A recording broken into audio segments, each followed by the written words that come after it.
ওই যে আমি হাটের থেকে পেয়ারা নিয়েছিলাম। এই যে আমার গিন্নি পেয়ারা মাখাচ্ছে ধনিয়ার গুঁড়া দিয়ে আর মরিচের গুঁড়া দিয়ে মাখাচ্ছে।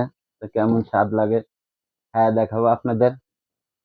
এই যে পেয়ারা দিচ্ছে, এর সেই স্বাদ। ভিতরে ধনিয়ার গুঁড়া আছে।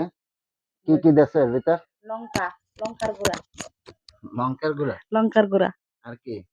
আর এই যে ধনিয়ার গুঁড়া।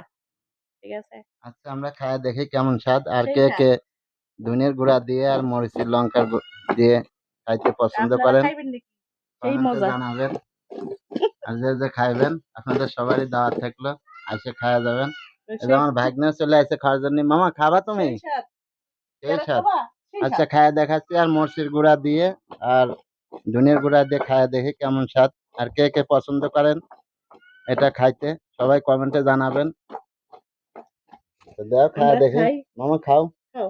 এই দেখেন মরিচের গুঁড়া দিয়ে আর রাব্বি, ধনিয়ার গুঁড়া দিয়ে রাব্বি, লাল করে দিচ্ছে। মামা খাও খাও। জাল। সেই স্বাদ। সেই স্বাদ। খাও। আপনারা খাইবেন নাকি? অল্প একটু আপনারাও খাইবেন নাকি? ধরেন।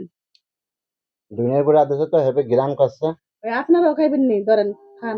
সবারই কে কে মরিচের গুঁড়া দিয়ে আর ধনিয়ার গুঁড়া দিয়ে খাওয়া পছন্দ করেন সবাই কমেন্টে জানাবেন। আর আমার গিন্নির জন্য সবাই দোয়া সেই করবেন। স্বাদ।